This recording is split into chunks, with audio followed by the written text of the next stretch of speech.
Ladies and gentlemen, thank you so much for tuning in to the 9th episode of In the Corners.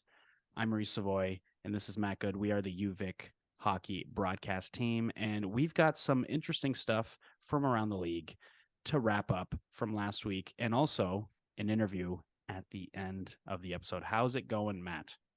Hey, Reese, I'm doing good. Good to be with you. I'm just getting limbered up, for our game, our coming up home game, Yep. also for the World Cup, all the events coming up. I'm stretching it out Yep. and I'm getting into the corners. I really want to get down there and pick up some loose pucks. Let's go for Absolutely. it. It is an exciting time in sports, especially Canadian sports. And, like Matt just said, we got Canada in the World Cup for the first time since the 80s. So lots of exciting stuff. We're actually going to go a little bit into a World Cup segment next week. So be sure to look out for that. But Sounds good. today, I'll be there. yeah, Matt will be, that's for sure. Um, we got some interesting results from last weekend in the BCIHL. Yeah. So right off the bat, 14-2 win for SFU over the Logan Lake Miners. I mean, I'm just going to say that again, 14-2. It was a absolute goal fest for the Red Leafs. Give us a little bit of a breakdown there, Matt. We'll leave this one in your hands. Oh, okay. 14-2, the Red Leafs, the Miners, they're the expansion team of the league, right? Matthew Enns, my dream team goalie. I think he probably went in there first. Just gave up 6 on 47 shots. Mike Love, that's a good name for a goalie. Loves it in there. 21 shots against. He let in 8. Probably as the game went on, the Red Leafs started shooting them in there from all over the place.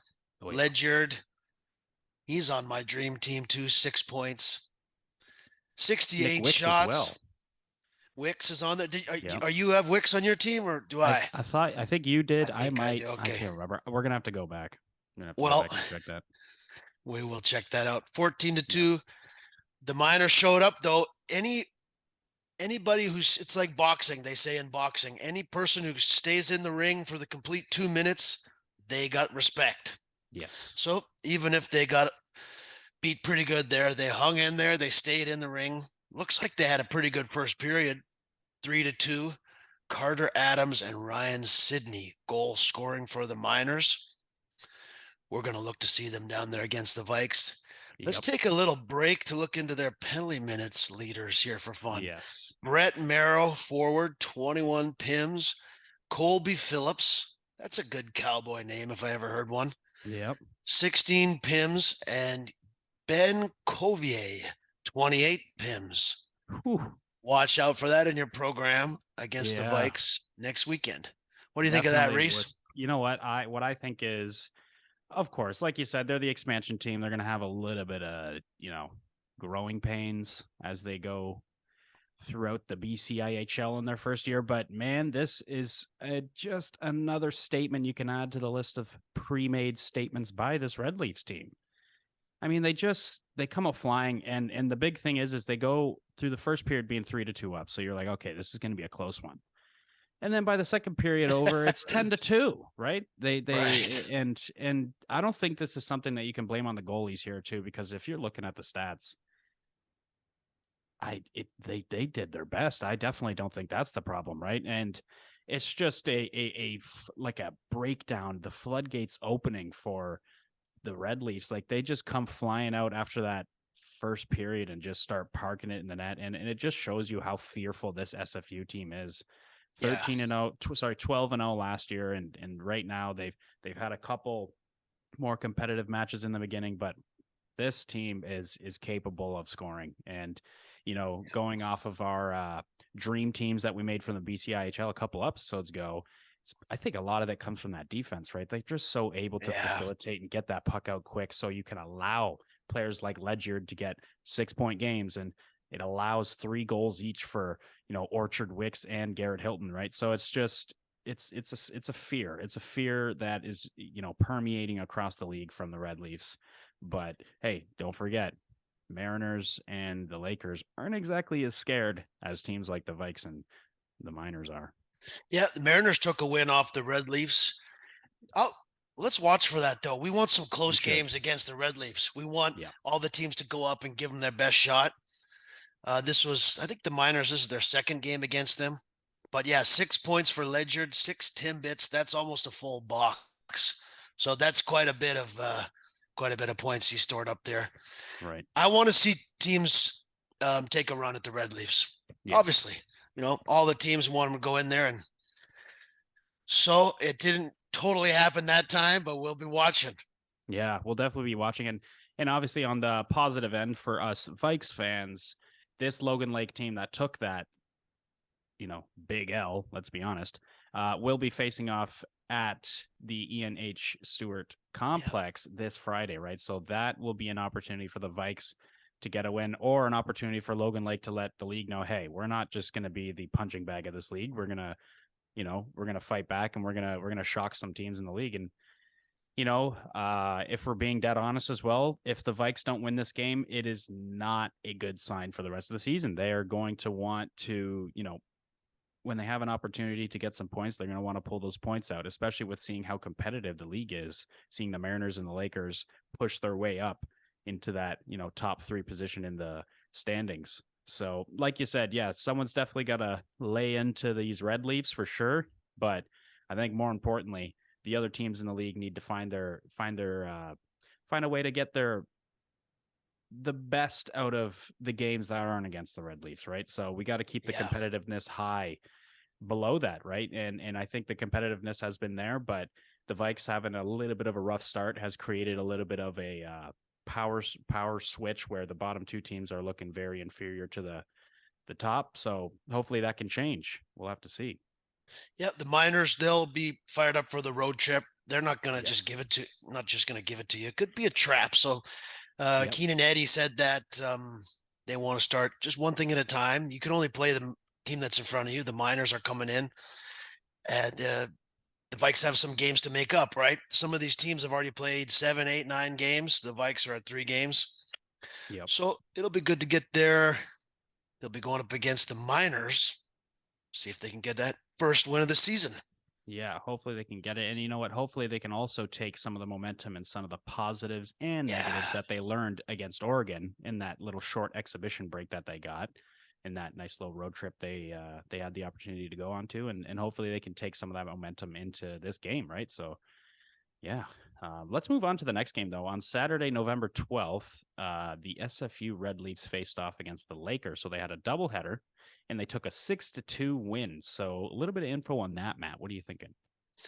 SFU, they won with their goalie, Andrew Henderson. I couldn't really figure out who the number 1 goalie is for SFU. I think it's Henderson.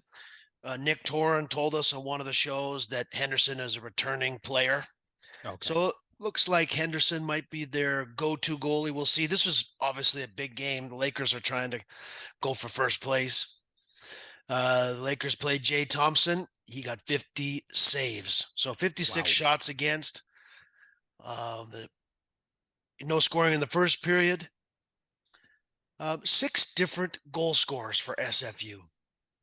Wicks leads the way with 3 points. Now let's just put a little bit of attention on the Lakers. Eric Breton. I think that's their captain. Is Breton a returning player? Do you recognize that name, Reese? I do, but I'm not going to say yes because I do not remember exactly. I think I only got to see one Lakers game last year, and it was in like the fall. So about a year from today, mine's a little bit scattish, but I'm sure it would only take one little Google search to find that out. So the play-by-play mind works in mysterious ways. Exactly. You just write down. I've seen you do it. You write down the numbers on a napkin, and then the game is on. Yeah. I don't know how you do that. Way to go, Reese. Eric Breton, I think he's the captain. Yes. 2 points, and then Nemeth, a tower of power, 2 points. But the Lakers, the Red Leafs, they beat up on the Lakers 6-2. Double them in shots. So I think the Lakers, kind of similar to what we saw with the Vikes games against the Red Leafs. Not a lot to report there as far as an upset. But waiting to see how the Vikes face off against the Lakers. I got a good feeling about that. Me too. Yeah. Me too. We'll have to be patient. We will. A little bit further into the season. But yeah, no, obviously a very good win, hard fought for the Red Leafs, but it's also a little bit of a statement by the Lakers there. They put up a good fight. They keep it tied in the first period. They keep it close, and then it kind of opens up from there, which one of the things that we've noticed about this SFU team is they're great on taking advantage of your breakdowns. So if they see that, the morale is low and they see that the energy has dissipated from a hard fought period, they can hit you with a flurry of goals, right? Like, and Oh they can yeah, see weakness, they smell the fear in your team, and they come flying down, yeah. right? And They the don't best, care. they really don't. And the best example of it, I think, was against the Vikes, where it was they had I think it was only a goal or two more in the first and second period, so it was still close-ish. It wasn't by any means a domination. Like, it wasn't even one-sided. I'd say it was pretty back and forth. And then once the Vikes started to break down, I mean, it was out of their reach. It was completely out of their reach. And that's one thing that this SFU team has proven to be very good at. If they see that you're not tightening up as well as you were the whole game, they find that little window of opportunities and get 3 or 4 goals out of it. So, Yeah. Something that other teams should be aware of. Once you're starting to have that breakdown, you got to find a way to get right back up on your feet and not let, the temporary down become the whole game, right? Yep, the Lakers they're competitive with them, and so are the Vikes. I think they played I think that the Lakers are playing in that Kelowna Rockets dome, Oh Prospera yeah. Place. I think that's where the Rockets were. I looked on the hockey TV, and they're playing in the big rink there. I'm Oh, kind okay. of excited about that. We should do an in the corners tour of the league. We should. What do you think We that we should. should go to every dome, get in there and check out what kind of view sight lines Yeah. they have, maybe review some of the concessions, which is Not a a bad nice idea. a nice draw for Yes. me. I'm excited for the Vikes game coming up on Friday. Yep, you gotta Had a be. And by the way, to go back to what you were asking earlier, Eric Breton did play last year. He had a good season. He was a point per game, just over a point per game. nice. He had 7 points in 6 games. So yes, you are right. This is his second year. It doesn't say if he's captain or not, so I guess that'll be kind of, within our own observation to find out. But Yep. yeah, he's a Maybe return they player. maybe they move it around. Oh, look forward to see the Lakers stylistically, what the team is Yes. like versus the Vikes. We're kind of got a hang of some of the other teams. Yes. Well, what do you think? You know what? We have an interview, like you said, coming up with Finn. Yes. We do. One of the things that surprised me about him was, you know how in hockey interviews you say, who do you compare your game after? Yes. And they say like, oh, I'm definitely Ray Bork, Right. right? Or I'm aging myself a little bit. Uh, I'm definitely Mike Commodore. Right. That's just Right. These that's type a of big, guys. that's a red-headed guy like yours truly. Mm-hmm. Well, Finn Withey said somebody that kind of surprised me. Yep. So that's a cliffhanger. You have to listen to see what he says. Okay. It got me thinking about comparing players in the BCIHL versus NHL. Yes. That's a great idea. I threw this idea over to you, Reese. What do you think of that? Yeah. Well, I think it's very good. I think there's a lot of guys in the BCIHL that we could make comparisons to. And yeah, we'll just kind of go shot for shot. We'll do a couple player comparisons. And right off the bat, I think I'm gonna pick a guy from the Vikes. Yeah. And yeah, and I'm actually gonna pick two. This is gonna be a crazy hot take, and this is actually gonna take a little bit of research. And yeah, a little bit of research, a little bit of historian skill for the Oh, NHL. I'm So excited about this. now they're not NHL players. That's what I'm going to say first, but I know they will be. Okay, so the one thing that stuck out to me was, since I'm a pretty avid Habs fan, Yeah. watching training camp. Training camp was happening for the NHL, so the preseason, and then also we had our own preseason, for the BCIHL, of course. And in that, going back to last year, there was a lot of discussions and a lot of hype around the arrival of Logan Spears and Riley Braun. Now, Right. they both had unbelievable seasons in the AJHL, I think, or something like that. Again, we'll have to go back and find out that league.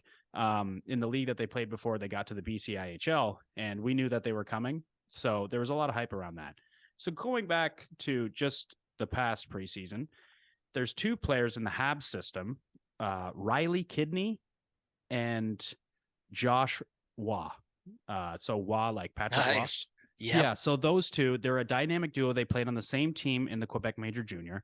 I think one's a right-handed player, one's a left-handed player, one's a center, one's a winger, and they've got this 1-2 punch style hockey. They had, I think they were actually leading the league in the Quebec Major Junior with points, both of them, similar to Logan Spears and Riley Braun. So, that's where I kind of saw a little similarities. And also, when you go watch their game in depth, you watch a little bit of their highlights, they click well and they move the puck good. They're both skill guys. They're capable of shooting. They're capable of playmaking. But one thing that I'd say stands out from their duo to others is just their chemistry. They just see each other all over the ice. It's like a Matthews-Marner thing. They click. And that's one of the things that I've sensed with this Vikes fourth line, right? We've had, left wing could have been Connor Nolan, could have been Noah Kelly, but right at that center, you got Spears, and right at the right, you got Braun. And that's kind of something that I could foresee Kidney and Waugh in the next 5 years for the Habs, or maybe they'll get traded. You never know. But I think those will be two regular NHL players in the future. And that's who I see Logan Spears and Braun to model their game after. Reese, I'm so moved by your in-depth analysis going to the prospect level. Yep. That's great. I know that you're a diehard Habs fan. I'm sporting the Oilers today. This is pretty ugly hat, but it feels good to be me. It's pretty retro. That's the thing. Things in the 80s and 90s that were made purposely ugly, it seems, have turned out to be nice now. Yeah, some of those jerseys we're seeing in the NHL, kind of puzzling. Exactly, right. I'm for it. I'm for expression on all levels. Yep. I'm going to give a shout out here to Ethan Jones from the Mariners. Ethan Jones has 1 goal and 9 assists. Why? Because he plays with those stars on the Mariners, right? Right. Jones is piling up the helpers. He's kind of like Zach Hyman or whoever is playing with McDavid, right? Right. Or he's, just a couple goals and then a whole truckload of assists. So that's Ethan Jones. I kind of see it like that. I'm going to watch for him when he comes down to play the Vikes. Yes. What is his passing game like? What is his style like? Because he's putting up a lot of assists. Close your eyes and throw it to Dunlop or the Cliff, the climber. What's his name? Oh, Palmer. Yes. Now, Ethan Jones, he's good around the boards, right? Like he's a strong player and he's fast. That's why I like the Zach Hyman comparison that you put there, because that's what Hyman does, right? He not only does he provide, a good supporting cast for those stars, but he's also getting in the hard areas. He's sacrificing himself so that his stars can just play their game and he can kind of check off the list of things that, you obviously need a good forecheck and a good back check and having an ability to get the puck back in your own end. Yeah, no, I think Zach Hyman's a great comparison to Ethan Jones. Maybe a Josh Anderson too, but he's a little bit more offensive, I'd say, from the Habs. Right on. Well, come on down and bring it on down, Ethan Jones. Yep. Going to the forecheck. I'm gonna steal one of yours that you're written down. Go for it. Do you want to do a few more of these? This is fun. I definitely agree, but I'm gonna give 2 NHL players for Garrett Hilton. So Garrett Hilton, he's a flashy player. Everybody likes to see him. He's a big body. He's got a great shot, very creative, silky skater. I'd say, so you wrote down Leon Draisaitl, and I definitely like that because he's capable of doing things on his own. He can get through players with nice stick handling. He can, score the goals. He can get assists, and he's a big body. But one player that I feel like Garrett Hilton is almost a version of, but on steroids, is Anthony Mantha from the Washington Capitals. So he's like a 6'4", 6'5" American winger. He's definitely more of a sniper, but he brings that power forward style play to the game. And that's what I feel like Garrett Hilton is. Garrett Hilton is like, if I were to put, Garrett Hilton on a team like the Avalanche, just with their playing style, he would fulfill probably, and this is nothing to take away from him, but more of like a bottom 6, tough guy, extremely hard to match up against, hard around the boards, and then still capable of offense. If he can find himself some openings, or if he does find himself in some openings, he could create some offense. And that's what I kind of see Hilton as, but more of like a complete Anthony Mantha and true to his potential, at his highest point in his ceiling. I'd say Mantha presents a little bit of a slower player than I'd say Hilton does, because Hilton's flying all over the ice. But yeah, I feel like if Anthony Mantha was on steroids, he'd be playing like Garrett Hilton in the NHL. What do you think about Hilton? A little bit of Austin Matthews scoring every game, big guy scoring all the time. Not the McDavid, that might be the Mariners guy, but it's hard to say that. But the Hilton, I like that Anthony Mantha. That's yes. Well, I'm going to go for a little deep one.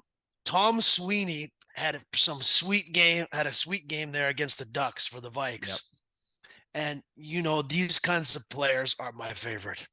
Tom Sweeney and the Vikes got a handful of players like this. Voss is another one.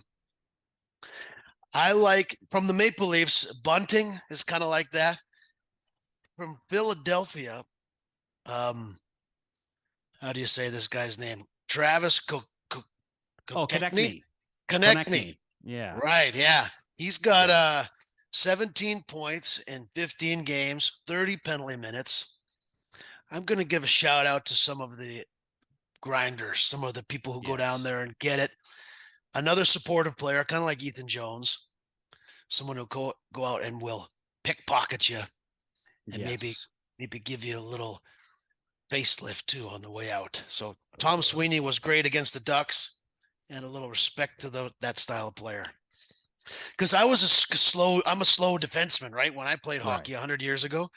So I loved forechecker players. Like, look at that player down there getting us the puck. I love that guy. So, Tom Sweeney, there you go. Scouting report. Yeah, I like that one. Yeah, Tom Sweeney, he stands out every time the Vikes play. He's all over everywhere. He's a great experienced player for the Vikes, and he's one. If they're going to start catching on a nice stride and start getting some wins, I guarantee he will be a part of it. But I am going to stay with the same team. I'm going to stay with the Vikes, and I'm stealing another one of your ideas because I do like it. I think Kirill Kaprizov comparison to the BCIHL would have to be Connor Nolan. Like you said, he's a dynamic forward. He's got a good shot, really good hands. And he's offensively creative. He does see some things that I can see him trying, with just some of the passes. They might go, a little bit away from the stick, a little bit over the stick, get intercepted by a player, but I can see the intention. And I feel like, and maybe not this season, maybe next year, as Connor Nolan progresses in his game, I could see a dominant player like Kirill being a guy he models his game off of, right? Like he's very capable with the puck. He's kind of just like I said with Braun and Spears. He's got a really good offensive creativity, and it's definitely different from a lot of the forwards that they have already or previously. So yeah, I think if Connor Nolan can find his game, find his touch, get some good chemistry with the lines he has as his career goes through, the ebbs and flows with this Vikes team, yeah, I could definitely see him being a Kaprizov-like player. Right on. Love it. A couple more. I'll just throw a couple quick ones at you and I'll throw it over to you to take it from there. But I like, the Razor's one of my favorite players in the BCIHL, Gavin Rouser. I'll say Nazem Kadri. Love that style of player. And then we haven't seen the Miners yet. Ryan Sidney. The Miners are an expansion team, rebuilding.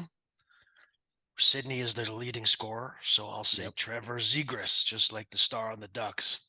Yeah, and I like how you said that too, because very similar team situations, right? The Ducks are obviously in a rebuild. They're a very young team. And in getting their identity and gaining their identity in the NHL, same thing with the BCIHL when it comes to the Miners. They want to, create an identity. And I think, just seeing, going off of the stat sheet and going off of, what we've seen from the Logan Lake Miners in the last month, I think he's their star. And I think Trevor Zegras is a very good comparison. Similar situations, both players. But I guess the skill level will open up the better their teams get. So maybe Ryan Sidney will come down this Friday with a surfboard and just surf in there and see if they can put a number on the Vikes. Exactly. Well, what do you think of that little scouting report from the guys here in the corners? Little scouting report. Any of these games, take a look around. We take a look. We do. We look around the league. We pay attention. We try to Yeah. keep the info fresh for you guys. But obviously, we are open to more info or if we get anything wrong, especially, don't be afraid to comment it. Oh yeah. But definitely could see a repeat of this, little segment in future episodes as, we're going to get a little bit of more expertise with players around the leagues as the games goes on and as we do a little bit more broadcasting. So you can expect that in the future for sure, I'd say. And hang tight to see the Finn Withey interview. See who he models his game after. That'll be an interesting. Yes, that's going to be a surprising answer. Most of you guys, I bet you can't guess. So, I guess we're gonna fired me up. Oh, I mean, I'm excited to really get into this interview as well, and as I think the fans are. We got an exciting week coming up. Finally back with some UVic hockey. We got the Vikes facing off against the Miners this Friday. And then after that, we also got the Lakers facing off against the Red Leafs. So a repeat, but I guess they're switching the homes. Yeah, they're switching the homes this Saturday. So last week we saw the Red Leafs head over to the Okanagan and vice versa for this week. So 3:45 p.m. there'll be a nice game, BCIHL action, and then at 7:15 Logan Lake gets off to their second of a doubleheader, and they're playing against the Mariners. So it will be an interesting weekend for the standings, to say the least. Yes, it will. Maybe a little Freudian slip there with the double minor talk. Yeah. Maybe it'll be. Will it be a penalty-filled game, or will it be just like Kaprizov just skating down there, scoring goals, Connor Nolan, etc.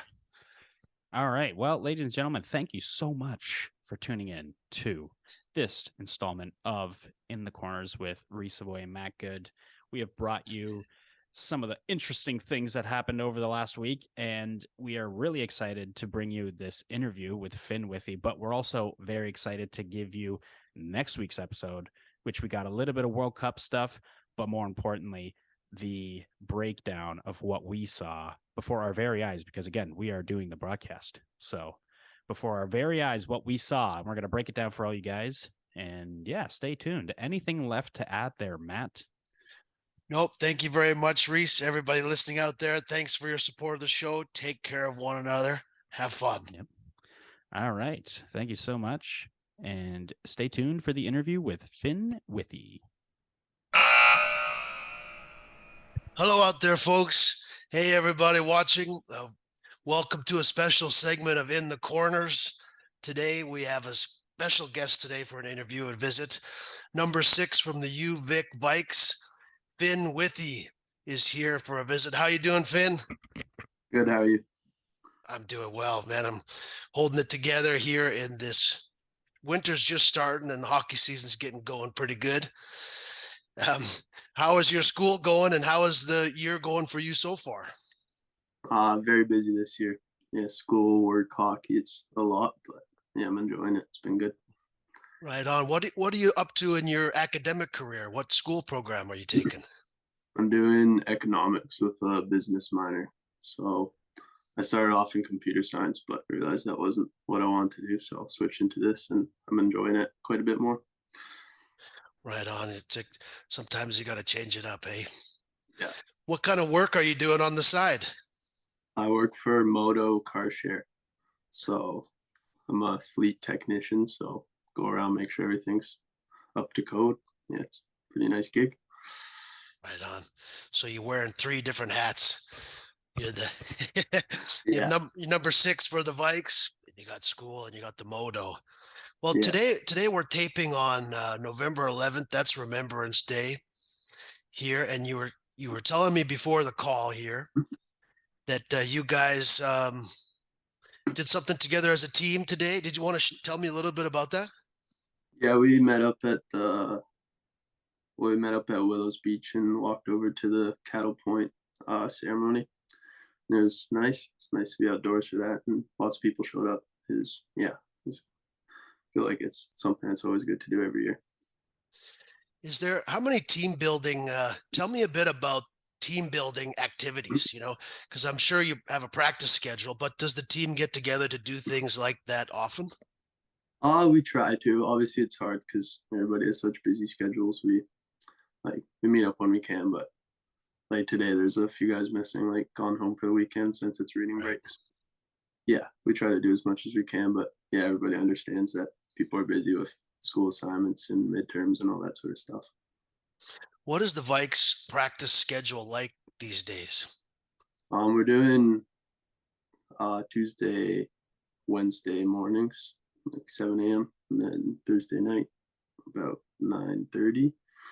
So, and sometimes Friday morning if we don't have a game that weekend. We didn't practice today though, but yeah, it's pretty good schedule. 3 days a week is, I think it's pretty standard for this level. And yeah, we're doing workouts as well with Dan Mafia. He set that up for us. All right So on. yeah, it's pretty full on schedule, but it's good. Stay in shape. Yeah, I like it. Is the workout leader, that's one of the coaches, the health and wellness coaches?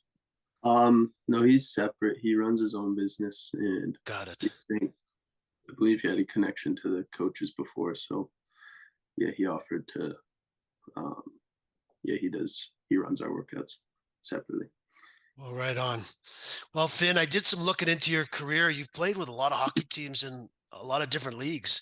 Your hockey career has moved you all around, and you did you grow? I heard you were born in Whistler, but did you grow up playing hockey there? Yeah. I played there till I was yeah 16. So that was a tier three like level. It wasn't super high caliber, but it was good enough where I was able to work on my game still. And then yes, pretty much had to do like junior B spring camps to try to get my name out there a bit because there's not much scouting or anything in that level of hockey. So Got it. yeah, it's an interesting route because most of the guys on the team are from bigger cities where AAA programs and whatnot, and it's a bit easier to be seen through that. So yeah, it's a bit more of a process maybe getting into the higher levels of hockey. Do you mean taking that step from the Whistler program up to VIJHL? Because you played with the River Storm and the Glacier Kings. That was the team you were the captain of, right? Yeah. So I affiliated with Campbell River when that's for my 16-year-old season. So Got it. there's a bit of a connection from Whistler to there. A few guys have gone out there to play their junior B. So I went to their camps and I worked out to play a few games there. And then I was signed there, but decided to go to Comox instead just because I was offered more ice time right away. And that turned out to be a pretty good move. I'd sort of, I didn't know what my expectations were because I hadn't really played at that level and like hadn't really played with many people who had gone to that level. So yeah, it was a bit of a step up, but yeah, no, it worked out pretty well. Did you have mentors in the Whistler area growing up that helped you along the way? Yeah, there have been guys that have done the whole process before. There's not many, but um, yeah, a guy like Tyler Welsh, he used to play for Campbell River as well. So that sort of showed me that there is a path there. Eventually, he went on to Division One hockey, so decided it was a good step to take. And yeah, obviously, I didn't end up going on to Division One, but no, I'm still enjoying the hockey here. It's still a great thing to do. Yeah, right on. Do you have a favorite hockey memory or season from these different leagues you played in? Um, One of my most memorable is actually before I went on to juniors in my last year of midget. We won the provincials in I think it was in Sunshine Coast, but it was like a tied game at the very end, and I scored the last goal. So I think it was under a minute left. So that was yeah, that's like a good one for me. That's awesome. Yeah, trying Did to you think for junior. did you bring a spinorama and just pass it over? And what was the play? I think it was just a turnover in neutral zone. I Nice. hit it down, just had an open shot and took it. Yeah. Yeah, I think it's 30 seconds left. Yeah, it was, No way. yeah. That's awesome. Yeah. Well, right on. Thanks for sharing some of that. Um, what's who are your favorite players and teams in the NHL? Do you have some favorites? Um, For teams, I've always liked the Canucks. Yeah, I think obviously just being the most local team, but also like Anaheim. I sort of like their player base growing up. Like I'd say my favorite player ever is Corey Perry. I Yeah. sort of try to play like him a bit, but yeah, just the way I like his antics out there. It's kind of mixes it up. He has a bit of a reputation, but no, he's a good goal scorer. So yeah, I always find it fun to watch him. That's rad. Yeah, well, I've been kind of noticing that you've got last year with the Vikes, you and Owen were the top scorers, and Hmm. I've kind of been noticing you doing a lot of playmaking. You kind of noticing your passing game. Who on the Vikes do you think is good playmakers like that? Who's the best passer on the team? Um, Let me think.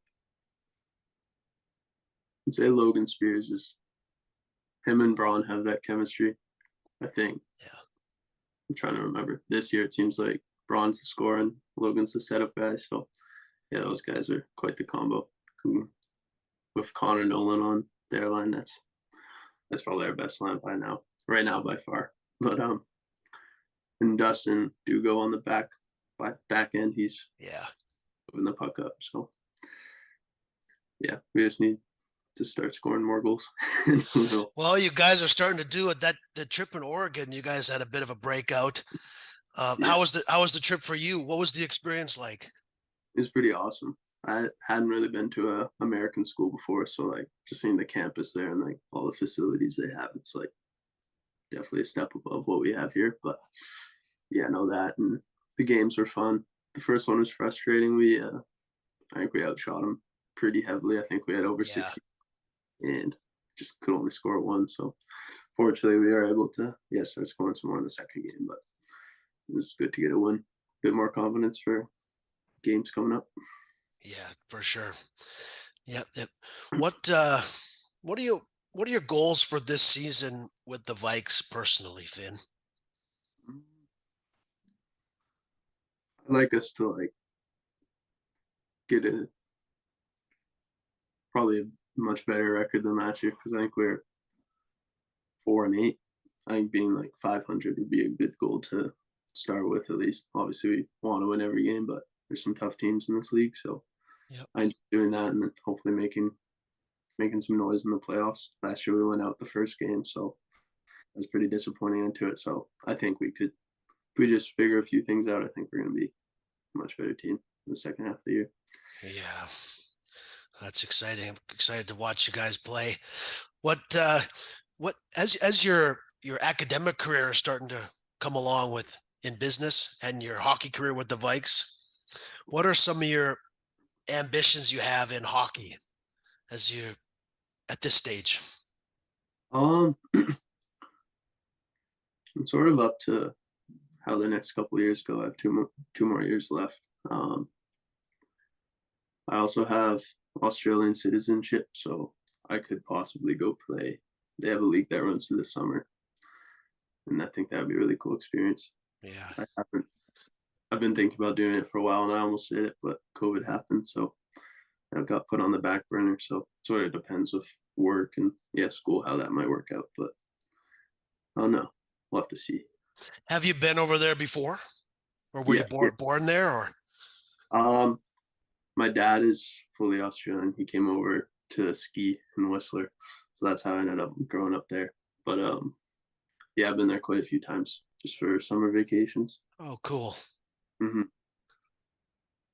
Well, that's exciting. Maybe you'll get to go down there and ride a kangaroo or a alligator, whatever they do. There's, I'm kind of an old guitar player, hey? So that was always the dream of like maybe go and play some gigs in Australia someday.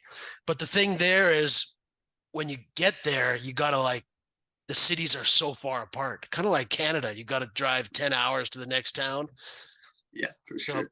you'll be when you go and play over there someday, maybe you'll have a private jet Yeah, just I cruising think. around. Yeah, I think they do fly to games. Mm-hmm. Busing would just be out of the question for because there's a team out in Perth. like that would probably be, I don't know, a 3-day bus ride. So yeah, they're flying commercial, but still not something we do. So that'd be a pretty cool experience. That's amazing. Hey, that'd be like you guys going to play like Winnipeg on a Saturday night or something. Yeah. Yeah, we're gonna take a bus ride down to Winnipeg. Yeah. Now Oh that, man. Well, first things first, you have an exciting season coming up. The game against the Miners, that's another home game. The schedule's been a little light so far, 3 regular season, but you guys will catch up and start catching up with these guys and getting these matchups going. yeah. We've talked a bit about the team. I have a few. We do this thing on the show called one timers. Mhm. I'll pass them over to you, and you want to try some of those? Sure. Okay, who's the best? Who's got the quickest wit on the team, or the best chirper? That's true. I don't know. We're not a whole lot of us chirp. Scotty Arbuckle likes to chirp a lot though. So Nice. He's good. He's got the nice hair going, the bushy hair. yeah. He likes to body check, that guy, right? Yeah, he's a big guy. Okay, we'll be looking forward to some chirping there from Arbuckle. Who's the hardest in practice? Who's the hardest in the corner to play against? Definitely Danny Gattenby. Yeah. He plays or he practices like he's playing a game, which is a good thing. And we should all be doing that. So it's a good example for us. Nice. He's right down to business. The captain. Who is most likely on the team to give a good pump up speech? I am Brandon Voss. He's a motivator. Yeah. He's always talking to us, telling us what he wants. What's an example of that? What is he?